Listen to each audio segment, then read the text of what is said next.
افسانہ کتے کی موت، مصنف فہیم اختر۔ ڈیوڈ کی عمر 65 سے کچھ زائد تھی۔ اس کے چہرے کی جھریاں اس کی بڑھتی ہوئی عمر کی غماز تھی۔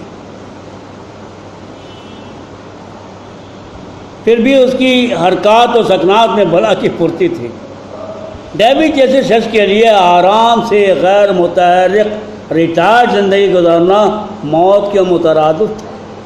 چنانچہ اپنی بقیہ زندگی کی مصروفیت کے لیے اس نے ضعیف لوگوں کے مسکان کلب میں ایک معمولی سے ملازمت حاصل کر لی تھی۔ وہ صبح ہوتے ہی انہیں کلب میں لے جاتا اور شام کو ان کو اپنے گھر پر واپس لے جا کر چھوڑ دیتا۔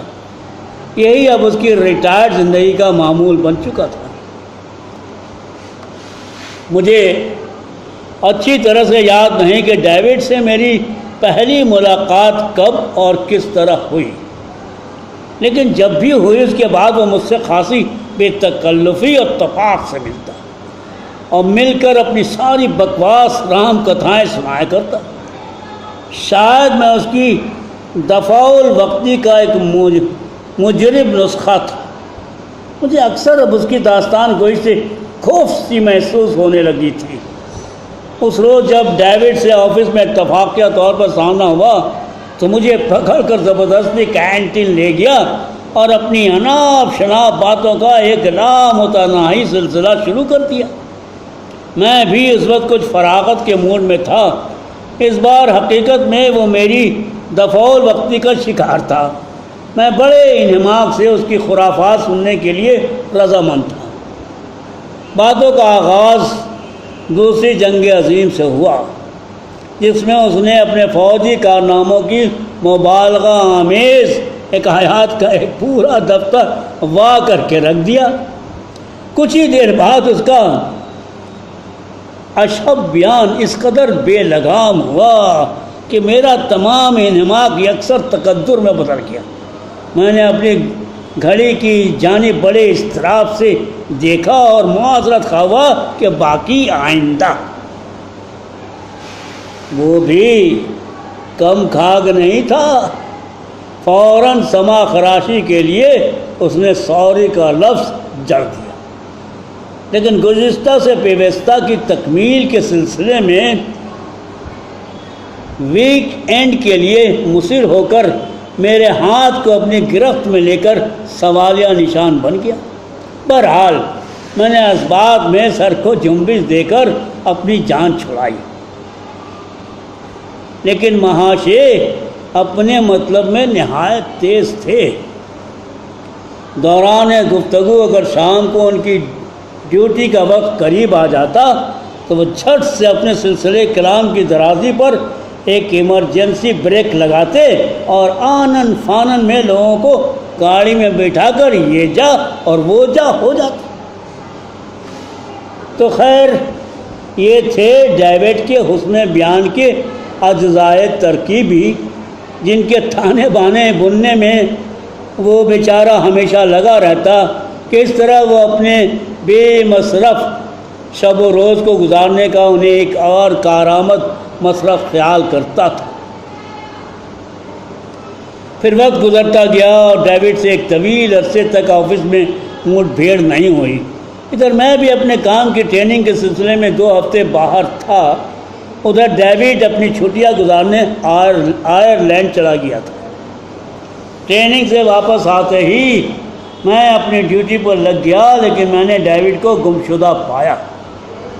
میں نے جب آفس کے دیگر شعبے میں تلاش گمشدہ کی تو لوگوں نے میری تحقیقی اضطراب کو منہ بنا کر لال جھنڈی دکھا دی۔ میں اپنے پچھلے کام کے پھیلاؤ کو نبیٹنے میں کچھ اس طرح لگا کہ لنچ کے وقت کا خیال تک نہیں آیا۔ اب جو کرسی سے اٹھا تو 4 بج رہے تھے۔ میں ڈیوڈ کی جانب سے پھر تشویش لاحق ہو گئی۔ انسانی ناطے بھی عجیب ہیں، جس شخص سے ملنے کو جی نہیں کرتا کہ نہ ملنے پر اس کی جانب سے دل میں خواہ مخواہ تشویش بھی پیدا ہو جاتی۔ میں اسی سوچ میں غرق باہر نکلا تو دیکھا کہ آفس کے مین دروازے کے پاس کچھ لوگوں کی ایک بھیڑ جمع ہے۔ جیسے ہی میں نے اس بھیڑ میں تذ بذب سے شامل ہونا چاہا، ڈیوڈ کو وہاں تصویر غم بنا کھڑا پایا، گویا اس کے کسی عزیز کی اچانک رحلت ہو گئی۔ میں نے گھبرا کر دور سے بلاتے ہوئے احوال معلوم کیا۔ David, are you all right? لیکن وہ کچھ نہیں کہہ سکا، جیسے اس کی قوت گویائی مفلوج ہو گئی ہو۔ وہاں کھڑے ایک تماش بین شناشائی نے انکشاف کیا کہ ڈیوڈ نہایت غمگین ہے، اس کا کتا دنیا سے چل بسا ہے۔ میں نے تیزی سے نزدیک آ کر ڈیوڈ سے مخاطب ہونے کی کوشش کی، لیکن وہ اپنے اطراف کے زیرو ماحول سے بے نیاز ہو کر ایک مردہ جانور کے سانحہ مرگ پر بے بس کھڑا خاموش آنسو بہا رہا تھا۔ میرا نعت کا سر بغریبہ تھا کہ مرنے والے کے عزادار کی خدمت میں کس قسم کی تعزیتی جملے ادا کروں۔ لاچار میں حیرت و حسرت کا مارا خاموشی سے ڈیوڈ کی خاموش صفِ ماتم میں شامل ہو گیا، لیکن کچھ ہی دیر بعد سارا جذبہ غم گساری ہوا ہو گیا، اور میں مزید بغیر کچھ کہے سنے مجمع کو پیچھے چھوڑ کر خاموشی سے آگے بڑھ گیا کہ دانشوران جہان نے شاید اسی موقع محل کو مد نظر رکھتے ہوئے ارشاد فرمایا ہے، خاموشی ہی عقل مندی ہے۔ قدم گھر کی جانب بڑھنے لگے اور میں تمام راہ سفر اسی سوچ میں مبتلا رہا کہ ایک حیوان ناطق کیسے ایک حیوان مطلق کی مرگ مفاجات پر اس قدر اور اتنی شدت سے سوگوار ہو سکتا ہے۔ کاش میرا بھی رابطہ و سابقہ کسی جانور سے رہا ہوتا تو میں بھی ڈیوڈ کے غم کو ڈیوڈ کی طرح محسوس کر سکتا۔ اس وقت مجھے کلکتہ کی سڑکوں پر شب و روز گھومتے بھونکتے آوارہ کتوں کی بے کراں یاد بے پناہ ستانے لگی، جو جنم سے ڈیوڈ جیسے جانور شناس دوست کی تلاش میں سرگردہ رہتے ہیں۔ ذہن کے گوشے میں ماضی ایک فلیش بیک کی صورت میں اجاگر ہو گیا۔ باقی ٹوپی سر پر دھرے لمبی لمبی لٹکتی ہوئی مونچھے والے چنو میاں کی شبیہ آنکھوں میں گھومنے لگی کہ وہ گوشت کی دکان پر براجمان حلال جانوروں کے کاٹے ہوئے اعضا کو کھوٹیوں پر لٹکا رہے ہیں، اور نیچے بیچارے مریل فاقہ زدہ کتوں کا جمع غفیر ہے جو چنو میاں کے غیظ و غضب سے لرزہ براندام دور سے ٹک ٹک دیکھ رہا کہ اتنے میں چنو میاں کا گز بھر لمبا ڈنڈا دندناتا ہوا حملہ کرتا ہے، اور کتے خوف سے کوسوں دور بھاگ کر منتشر ہو جاتے ہیں۔ ڈیوڈ کے اس سانحے کو پیش آئے اب ایک خاصا لمبا عرصہ بیت چکا تھا۔ میرے خیال میں مرنے والے کے سوئم اور چہلم وغیرہ سبھی انجام پا چکے ہوں گے۔ ڈیوڈ کی ڈیوٹی عارضی طور پر دوسری آفس میں منتقل ہو گئی تھی۔ یہی وجہ تھی کہ اب ڈیوڈ سے شاذ و نادری ملاقات کی نوبت آتی۔ علاوہ اس کے میں آفس کے کام میں اس قدر مصروف ہو گیا کہ ڈیوڈ کو تلاش کرنے اور اس سے ملنے کی فرصت ہی نصیب نہیں ہوئی۔ ایک روز میں اپنے ایک رفیق کار کے ساتھ آفس کے بعد کسی ریسٹورنٹ میں کافی پینے رک گیا۔ دوران گفتگو یوں ہی ڈیوڈ کی بات نکلی تو اس نے بتایا کہ ڈیوڈ کی ماں کا انتقال ہو گیا۔ بیچاری ایک عرصے سے بیمار تھی۔ میں یقین کرنا چاہتا تھا کہ یہ اسی ڈیوڈ کی طرف اشارہ ہے جو آفس کی جانب سے بوڑھے شہریوں کو لانے لے جانے کی ڈیوٹی پر مامور ہے۔ ہاں وہی اپنا ڈیوڈ، وہی ڈیوڈ جس کا کتا بھی حال ہی میں مر گیا تھا۔ ہاں وہی۔ اب اس کی ماں بھی چل بسی بیچاری۔ کافی ختم ہو چکی تھی۔ ہم دونوں اٹھ کر کاؤنٹر پر گئے، بل ادا کیا اور بائے بائے کر کے اپنی اپنی راہ چل پڑے۔ میں تھا کہ جذبہ ہمدردی سے سرشار سارے راستے ڈیوڈ کی ماں کی موت کے بارے میں سوچتا رہا۔ ڈیوڈ کس قدر پریشان ہوگا۔ ماں کا وجود بہت بڑی متبرک نعمت ہے۔ یقیناً ڈیوڈ کی تنہا زندگی کے لیے یہ ناقابل فراموش عظیم سانحہ ہوگا۔ میری سمجھ میں نہیں آ رہا تھا کہ میں جب ڈیوڈ سے ملوں گا تو کیسے اس کی غمگساری کر پاؤں گا۔ تعزیتی جملوں کی روایت مرنے والوں کے اعزاء و اقارب کے لیے اکثر شدید سہانے روح ثابت ہوتی ہے، اور پھر ڈیوڈ جیسا تنہائی کا مارا شخص جو ایک جانور کی موت پر ٹوٹ کر بری طرح بکھر جاتا ہے، تو ایک انسان کی موت کا صدمہ جان کا کس طرح برداشت کر سکے گا،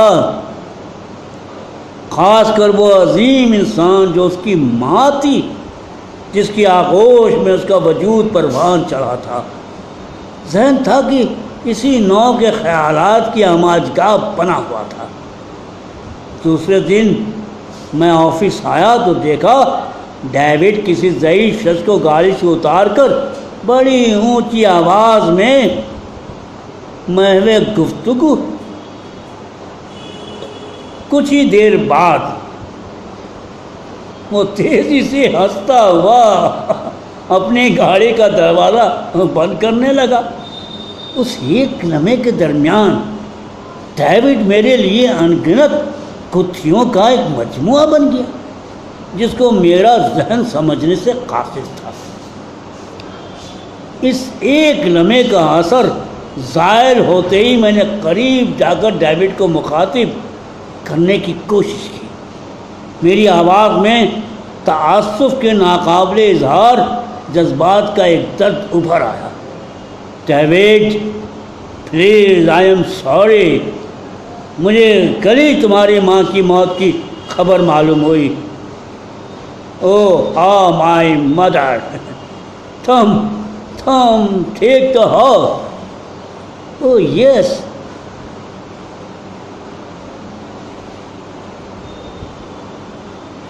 او یس، وہ بوڑھی تھی یار، ڈونٹ وری۔ ڈیوڈ یہ کہہ کر ہنستے ہوئے گاڑی میں بیٹھ گیا۔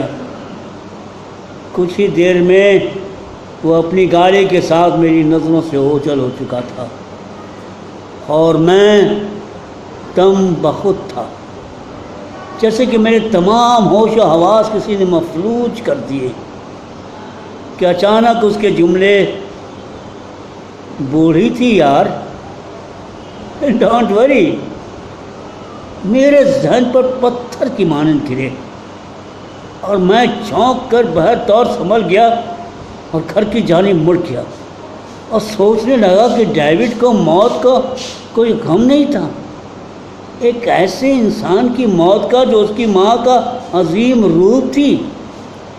ڈیوڈ کے نزدیک اس کی کوئی اہمیت نہیں تھی، اس کا ذہن اسی سوچ کی ہماجگاہ بنا ہوا تھا۔